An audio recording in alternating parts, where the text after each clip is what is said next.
नमस्कार साथियों, स्वागत है एक बार फिर से। हम अब टाइप वाइज क्वेश्चंस का प्रैक्टिस सेशन लेकर आए हैं। तो आज हम पढ़ने वाले हैं स्पेशल टाइप, जिसमें दर और समय के संख्यात्मक मानों में संबंध दिया हुआ होता है। दर व समय के संख्यात्मक मानों में आपस में संबंध होता है और उसके आधार पर प्रश्न पूछे जाते हैं। हमारे जो युवा साथी हैं, जो युवा प्रतियोगी हैं, ऐसे सवालों में तो अक्सर परेशानी महसूस करते हैं और ट्रिक का सहारा लेते हैं। और सवाल जैसे ही लैंग्वेज बेस्ड बनता है तो विद्यार्थी इसमें गलती कर बैठते हैं और गलत आंसर टिक कर बैठते हैं। तो आपकी सारी परेशानियां यहाँ पर आज हम दूर करने वाले हैं और न कोई ट्रिक का सहारा लेंगे। बिना किसी ट्रिक के बिल्कुल सिंपल तरीके से आपको 100% समझ में आएगा, आपको चाहे गणित आती हो या चाहे नहीं। तो चलिए पहले सवाल से शुरू करते हैं। यहाँ पर आप देख लीजिए, पहला सवाल कुछ इस प्रकार से है।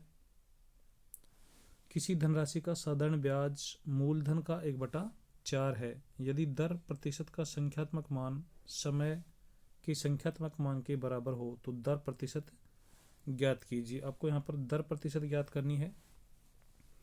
लैंग्वेज को आपको समझना है और लैंग्वेज को किस प्रकार से समझना है। पहला जो हाफ लाइन लिखा हुआ है कि किसी धनराशि का साधारण ब्याज मूलधन का 1/4 है, तो इस लाइन को समझ लीजिए बस। मूलधन का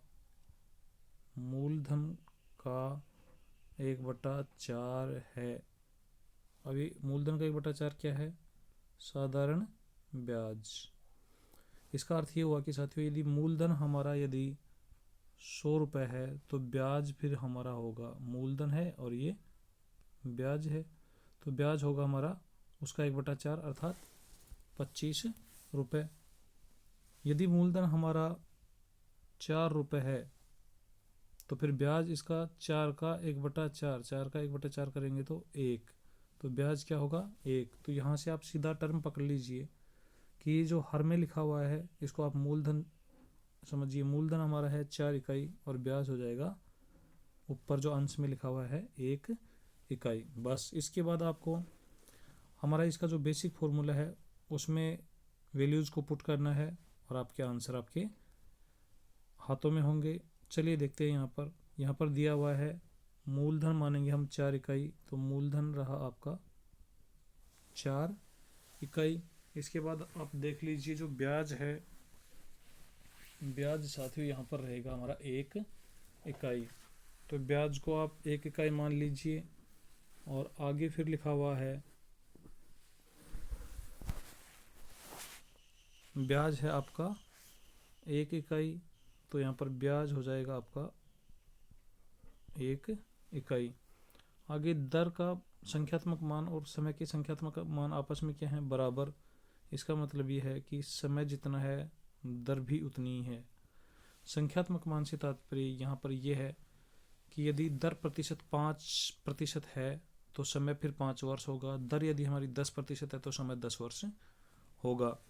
तो यहाँ पर दोनों वेरिएबल्स हैं, आप इनको दोनों को ही x मान लीजिए। यदि दर हमारा x% है तो समय x वर्ष होगा। अब यहाँ पर हमारा जो बेसिक फॉर्मूला है उसमें रख दीजिए ब्याज बटा 1। बेसिक फॉर्मूला क्या है एक बार समझ लीजिए। केवल पहले सवाल में अपन को समझने की ज़रूरत है, आगे सारे सवालों में फिर आप आराम से इनको हल कर पाएंगे। ब्याज बटा 1 बराबर होता है मूलधन गुणा दर गुणा समय बटा 100। और इसको काटना भी यहीं सीख लीजिए कैसे काटते हैं, यानी नीचे से नीचे वाली संख्याएं कट सकती हैं, ऊपर से नीचे कट सकता है, ऐसे ऊपर से ऊपर आपस में कट सकता है, ऊपर नीचे कट सकता है। बस ध्यान रखना कि ऐसे तिरछा नहीं कटेगा। तिरछा जो होता है वो गुणा में होते हैं, वज्र गुणा होता है। तो यहाँ पर वैल्यू पुट करते हैं। चलिए देखते हैं। यहाँ पर मूलधन हमारा लिखा हुआ है 4, तो मूलधन ब्याज लिखा हुआ है 1, तो ब्याज 1/1 बराबर मूलधन 4, और दर हमने मानी थी समय और दर आपस में बराबर है तो इनका वैल्यू हमने x माना था। तो दर हमारी है x%, समय हमारा है एक्स वर्ष और बटा में 100। जब वज्र गुना करेंगे यानी तिरछा गुना करेंगे तो आएगा हमारे पास 4x² बराबर 100 आएगा। एक्स स्क्वायर बराबर हो जाएगा 100 बटा 4 यानी 25 हो जाएगा। और एक्स स्क्वायर का मान 25 है तो एक्स की वैल्यू जब ज्ञात करेंगे तो इनका वर्गमूल ले लेंगे, एक्स हमारे पास आ जाएगा 5। अब यहाँ पर आप देखिए हमसे पूछा क्या है, दर प्रतिशत। तो दर प्रतिशत हमारी होगी x प्रतिशत, यानी x का मान हमें 5 यहाँ पर मिला है तो 5% यहाँ पर होगी। तो ऑप्शन सेकंड यहाँ पर सही होगा। आप कमेंट करके बता दीजिए कि आपने इसके लिए कौन सा ऑप्शन टिक किया। चलिए सवाल नंबर 2 की ओर आप भी आंसर करने का प्रयास कीजिए। ये हमारा सवाल नंबर 2 है। किसी राशि का साधारण ब्याज मूलधन का 1/9 है। इसका मतलब मूलधन यदि हमारा 9 है तो ब्याज होगा हमारा 1। यदि ब्याज की अवधि उसकी वार्षिक दर प्रतिशत के समान हो तो वार्षिक दर कितनी है। यहाँ पर दर हमसे पूछा है और समय और जो दर हैं साथियों उनके मान आपस में बराबर हैं। तो दर यदि हम x% मान लेंगे तो समय हमारा होगा x वर्ष।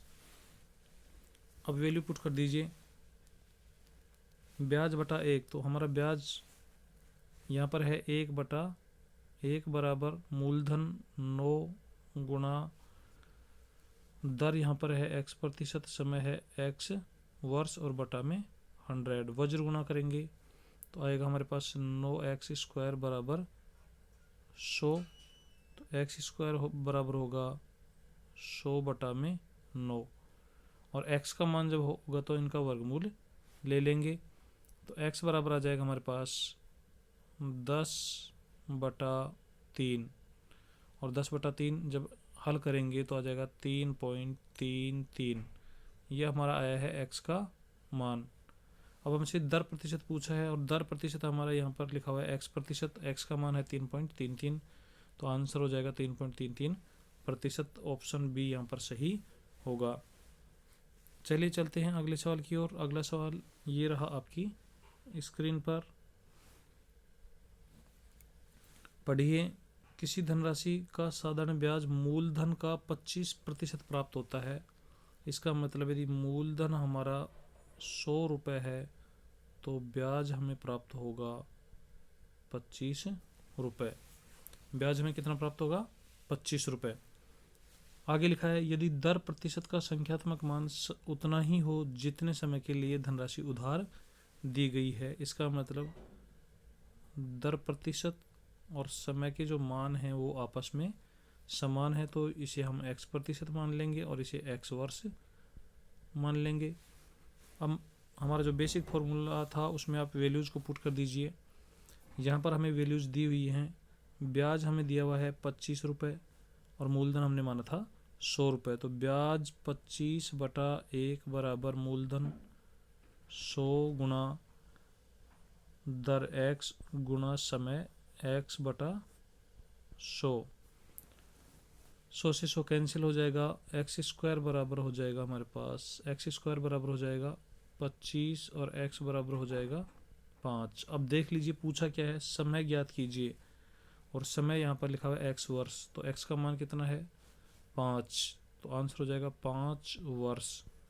ऑप्शन बी यहाँ पर सही होगा। नेक्स्ट सवाल देख लीजिए। नेक्स्ट सवाल ये रहा। और साथियों आपको ये सवाल कैसे लग रहे हैं आप कमेंट करके ज़रूर बताएं। और यदि आपको हमारा ये प्रयास अच्छा लग रहा है तो चैनल को सब्सक्राइब अवश्य करें और वीडियो को लाइक अवश्य करें। यदि मूलधन तथा प्राप्त ब्याज का अनुपात 1:1 है, इसका मतलब ये हुआ कि यदि मूलधन हमारा 1 है तो ब्याज भी क्या होगा साथियों, ब्याज भी होगा 1। तथा समय तथा दर के प्रतिशत के संख्यात्मक मानों का अनुपात 4:1 है। तो दर प्रतिशत ज्ञात कीजिए। यानी समय और जो दर है, यानी समय और जो दर है साथियों इनका अनुपात है 4:1। इसका मतलब ये हुआ कि यदि हमने दर को x% माना है, दर को x% माना है तो समय को साथियों हमें 4x मानना होगा। अब सूत्र में रख दीजिए ब्याज 1/1 बराबर मूलधन 1 गुना में दर x और समय 4x/100। वज्र गुणा जब आप करेंगे तो आएगा आपके पास 4x² बराबर 100 आ जाएगा। इसके बाद जब आप हल करेंगे तो x² का मान आपके पास आएगा, x² बराबर आ जाएगा 100/4। इससे जब कैंसिल करेंगे तो ये आएगा 25। x² का मान 25, तो x का मान जब आप ज्ञात करेंगे तो इनका वर्गमूल ले लेंगे तो x बराबर आएगा हमारे पास 5। अब हमसे पूछा है दर प्रतिशत ज्ञात कीजिए, तो हमारा आंसर आएगा 5%। चलिए अगले सवाल की ओर चलते हैं। सवाल नंबर 5 ये रहा आपकी स्क्रीन पर। साथियों, इस प्रकार के सवालों में आपको बिल्कुल भी परेशान होने की आवश्यकता नहीं है। आप बिल्कुल लैंग्वेज को समझते हुए वैल्यू पुट कर दीजिए। किसी धनराशि का साधारण ब्याज उसका 8/9 है। इसका मतलब ब्याज कितना है 8, धनराशि कितनी है 9, यानी मूलधन हमारा है 9 और ब्याज हमारा है 8। आगे दिया है यदि समय का संख्यात्मक मान वार्षिक दर प्रतिशत के संख्यात्मक मान का दुगना हो। समय का मान दुगना है तो दर यदि हमारी x% है तो समय हमारा होगा 2x। अब देख लीजिए वैल्यूज को, बेसिक जो हमारा फॉर्मूला था उसमें पुट कर दीजिए। ब्याज 8/1 बराबर मूलधन 9 इंटू में दर x और इंटू में समय 2x/100। आप चाहें तो यहाँ से कैंसिल कर सकते हैं, 2 से काट सकते हैं, यहाँ पर 4। वज्र गुना जब करेंगे तो हमारे पास आ जाएगा 9x² बराबर 400। x² बराबर आ जाएगा 400/9 और x का मान जब ज्ञात करेंगे तो वर्गमूल ले लीजिए। 400 का वर्गमूल आएगा 20, 9 का वर्गमूल आएगा 3, यानी हमारा x का मान क्या आया है, x का मान आया है 20/3। लेकिन हमसे पूछा है समय ज्ञात कीजिए, तो समय हमने माना था 2x, तो इसको 2 से मल्टीप्लाई कर देते हैं और जैसे ही इसको 2 से मल्टीप्लाई करेंगे तो ये हो जाएगा 40/3। और 40/3 का क्या है, इसको जब हम हल करेंगे तो 3 से इसको डिवाइड करेंगे तो 13 तिया 39 और 1/3। अब 1/3 को यानी 13 वर्ष तो पूरे होंगे और 1/3 और, तो 1/3 का जब हम महीने बनाएंगे तो 1/3 को महीने बनाने के लिए 12 से गुना कर देंगे तो यहाँ पर आएगा 4, यानी 13 वर्ष और 4 माह। ऑप्शन 4 यहाँ पर सही होगा। चलिए बढ़ते हैं अगले सवाल की ओर। अगला सवाल कुछ इस प्रकार से है, देख लीजिए। किसी धनराशि का साधारण ब्याज मिश्र धन का 1/9 है। साधारण ब्याज जो है साथियों मिश्र धन का 1/9 है। इसका मतलब मिश्र धन हमारा यहाँ पर कितना है 9, ब्याज कितना है, ब्याज है 1, तो फिर मूलधन कितना है साथियों, मूलधन है 8। यदि समय का संख्यात्मक मान दर प्रतिशत के संख्यात्मक मान का 2 गुना हो, समय का जो मान है वो 2 गुना है, तो दर प्रतिशत यदि हमारी है x%, तो समय हमारा होगा 2 वर्ष। अब समय ज्ञात कीजिए, हमसे समय पूछा है तो आप वैल्यू पुट कर दीजिए। सरल ब्याज 1/1 बराबर मूलधन 8 इंटू में दर हमारी है x% और समय हमारा है 2x और बटा में 100। यहाँ से जब हम कैंसिल करेंगे तो ये हमारे पास जब वज्र गुणा करेंगे तो आएगा 16x² बराबर 100 आएगा। x² बराबर हो जाएगा 100/16।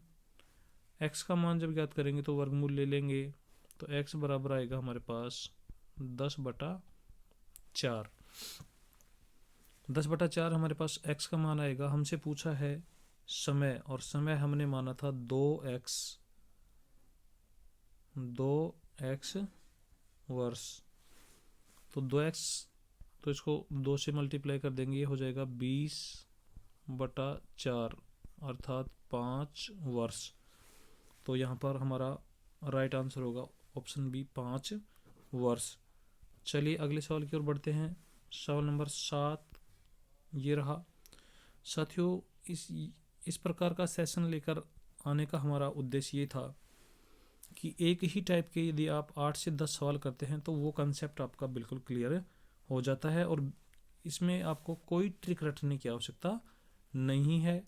और आप यदि थोड़ा इसका प्रैक्टिस करेंगे तो आपकी स्पीड भी बहुत अच्छी होगी और बाद में जब कंसेप्ट खूब अच्छे क्लियर हो जाएंगे तो आप फिर कैसे भी इन सवालों को हल कर सकते हैं। चलिए देखते हैं। किसी धनराशि पर वार्षिक ब्याज दर से, किसी वार्षिक ब्याज दर से साधारण ब्याज मिश्र धन का 25/41 है। इसका मतलब मिश्र धन हमारा कितना है? मिश्र धन है 41।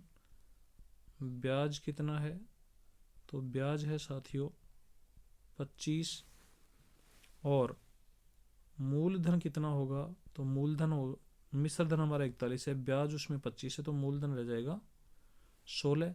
यदि दर प्रतिशत तथा समय के संख्यात्मक मानों का अनुपात 1:1 हो, यानी दर प्रतिशत और जो समय है उनका अनुपात 1:1 है, तो इसका मतलब ये भी x है, ये भी x है। तो ब्याज की दर क्या होगी? दर हमसे पूछा है, ये हमसे पूछा है, आप रख दीजिए सिंपल फॉर्मूले में। ब्याज 25/1 बराबर मूलधन 16 इंटू में x और इंटू में x बटा में 100। यहाँ से जब हम हल करेंगे तो हमारे पास वज्र गुणा करने पर आएगा 16x² बराबर 2500। 16x² बराबर 2500, x² बराबर हो जाएगा 2500/16 और x का इसको जब हम 4 से काटेंगे तो ये हो जाएगा हमारे पास 625/4 और इसका जब वर्गमूल लेंगे 625/4 का तो 625 का तो हो जाएगा 25 और 4 का हो जाएगा 2, यानी x का मान हमारे पास क्या है? 25/2 अर्थात 12.5 x का मान आ गया है। और x का मान जब 12.5 आ गया है, हमसे पूछा क्या है? दर प्रतिशत, और दर प्रतिशत हमारा क्या था? x ही था, तो हमारा आंसर होगा 12.5%, ऑप्शन 3। चलिए बढ़ते हैं अगले सवाल की ओर। साथियों, आपको सवाल कैसे समझ में आ रहे हैं? उम्मीद करता हूँ आपको अच्छे से समझ में आ रहे होंगे। तो आप वीडियो को अभी तक यदि आपने हमारे चैनल को सब्सक्राइब नहीं किया तो सब्सक्राइब कर लीजिए और वीडियो को लाइक अवश्य कर दीजिए। चलिए देखते हैं सवाल नंबर 8। सवाल नंबर 8 ये रहा। किसी धन पर साधारण ब्याज मूलधन का 2/9 है। साधारण ब्याज जो है साथियों मूलधन का 2/9 है। इसका मतलब मूलधन यदि 9 है तो ब्याज हमारा होगा 2। ब्याज हमारा होगा 2। यदि वर्षों की संख्या दर प्रतिशत की दुगनी हो, यानी समय जो है वो दुगना है, दर यदि हम x मानेंगे, दर यदि हम x मानेंगे, ब्याज हमारा यहाँ पर साथियों 2 है, दर प्रतिशत x मानेंगे तो समय हमारा होगा इसका दुगुना अर्थात 2x वर्ष। अब मूल सूत्र में रख दीजिए ब्याज 2/1 बराबर मूलधन 9 इंटू में दर x प्रतिशत और इंटू में समय 2x और बटा में 100 लगा देंगे। तो बटा में जो 100 लगाएंगे ये देख लीजिए, जब वज्र गुणा करेंगे तो ये 9 हैं हमारे, यहाँ पर 2 हैं, तो 9 दूनी 18, या फिर 2 से 2 को कैंसिल कर दीजिए तो बचेगा हमारे पास 9x² बराबर बचेंगे 100। x² बराबर हो जाएंगे 100/9 और x का जब मान ज्ञात करेंगे तो वर्गमूल ले लेंगे, तो 100 का वर्गमूल आएगा 10, 9 का वर्गमूल आएगा 3, तो x का मान हमारे पास आ जाएगा 10/3। अब x का मान 10/3 है। यहाँ पर पूछा क्या है हमसे? कितने समय के लिए धन उधार दिया गया, यानी समय पूछा है। समय यहाँ पर हमने कितना माना है? 2x, तो x का मान 10/3 है तो 2x का मान ये 2 से मल्टीप्लाई हो जाएगा, यानी 20/3। और 20/3 का मतलब क्या है? 3 से जब इसको डिवाइड करेंगे तो 6 बार हो जाएगा, 6 या 18 बचेंगे 2/3। तो 2/3 के भी जब महीने बनाएंगे तो इसको 12 से इंटू कर देंगे, यानी 2/3 को जब हम यहाँ पर देख लेते हैं, 2/3 को जब 12 से इंटू करेंगे तो 3 चौक 12 और 4 दूनी 8, तो 8 महीने और होंगे, यानी 6 वर्ष तो पूरे हैं और 8 महीने और हैं, तो ऑप्शन थर्ड यहाँ पर सही होगा। चलिए बढ़ते हैं अगले सवाल की ओर। अगला सवाल ये रहा, आप कमेंट करके बताइए आप इसका आंसर क्या निकाल पाए। किसी धनराशि का साधारण ब्याज उस राशि का 2 गुना है। साधारण ब्याज उस राशि का 2 गुना है, यानी राशि यदि हमारी 1 है तो ब्याज यहाँ पर साथियों कितना होगा, ब्याज हो जाएगा 2। यदि उधार दिए गए समय का मान दर प्रतिशत के संख्यात्मक मान का 8 गुना हो, दर यदि हमारी x% है तो समय इसका जो समय होगा साथियों इसका 8 गुना होगा, यानी 8x। बस अब कुछ नहीं करना, आप वैल्यू पुट कर दीजिए। ब्याज 2/1 बराबर मूलधन 1 गुणा दर x और गुणा में समय 8x और बटा में 100। अब इनको आप वज्र गुणा कर लीजिए। जैसे ही हम इनको वज्र गुणा करेंगे तो हमारे पास आएगा, वज्र गुणा करने से पहले इसको आप कैंसिल कर लीजिए, तो ये 4 से हो जाएगा, 4x² बराबर हो जाएगा 100। 4 से और कैंसिल कर देंगे तो ये हो जाएगा 25, यानी x² का मान 25 तो x बराबर हो जाएगा 5। वर्गमूल लेने पर x का मान क्या हो जाएगा 5। x का मान 5 है, हमसे पूछा है समय। समय को हमने क्या माना है 8x, तो x का मान 5 है तो 8x का मान 8 से मल्टीप्लाई कर देंगे, ये हो जाएगा हमारे पास 40 वर्ष। तो समय हो जाएगा 40 वर्ष, तो 40 वर्ष हमारा ऑप्शन 4 यहाँ पर सही होगा। चलिए अगले सवाल की ओर चलते हैं। अगला सवाल ये रहा, सवाल नंबर 10। कोई धनराशि एक निश्चित समय में स्वयं की 2 गुनी हो जाती है। तो मान लीजिए मूलधन साथियों 1 है और निश्चित समय बाद वो 2 गुना हो जाती है, इसका मतलब मिश्र धन हमारा हो जाएगा 2। तो मूलधन 1 था, मिश्र धन 2 है, तो ब्याज हमारा क्या होगा, ब्याज होगा हमारा 1। और ब्याज जब 1 होगा, आगे देखिए, यदि दर प्रतिशत का मान उस समय से 4 गुना है, यदि समय हमारा x है तो दर प्रतिशत होगी 4x। तो यहाँ पर समय हमसे पूछा है, यानी x का मान हमसे पूछा है। वैल्यूज पुट कर दीजिए। ब्याज हमारा है 1, तो 1/1 बराबर मूलधन है 1 इंटू में दर हमारी है 4x और समय हमारा है x बटा में 100। जब वज्र गुणा करेंगे तो हमारे पास होगा 4x² बराबर हो जाएगा 100। इससे जब काटेंगे तो ये हो जाएगा 25। x² का मान 25 है तो x बराबर हो जाएगा 5 और x का मान जब 5 आ जाएगा, हमसे पूछा है समय, समय को हमने माना है x, तो हमारा ऑप्शन थर्ड यहाँ पर सही होगा, यानी ऑप्शन थर्ड जो 5 लिखा हुआ है यही हमारा राइट आंसर होगा। तो उम्मीद करता हूँ साथियों ये टाइप आपको अच्छे से क्लियर हो गया होगा। अब आपको किसी प्रकार का कन्फ्यूजन नहीं रहा होगा। साथियों आप जिस भी परीक्षा की तैयारी कर रहे हैं, आप उसका सिलेबस जो है उसमें जो भी कंटेंट है, सिलेबस में जो भी टॉपिक्स हैं, वो सारा आपकी बिल्कुल कंसेप्चुअल क्लियरिटी होनी चाहिए। और यदि आपने कंसेप्चुअल क्लियरिटी प्राप्त कर ली है तो कोई भी परीक्षा आप पास कर सकते हैं। चलिए आप पढ़ते रहिए, मस्त रहिए, मिलते हैं एक नए सेशन के साथ। तब तक आप अपनी तैयारी को बदस्तूर जारी रखिए। जय हिंद, जय भारत।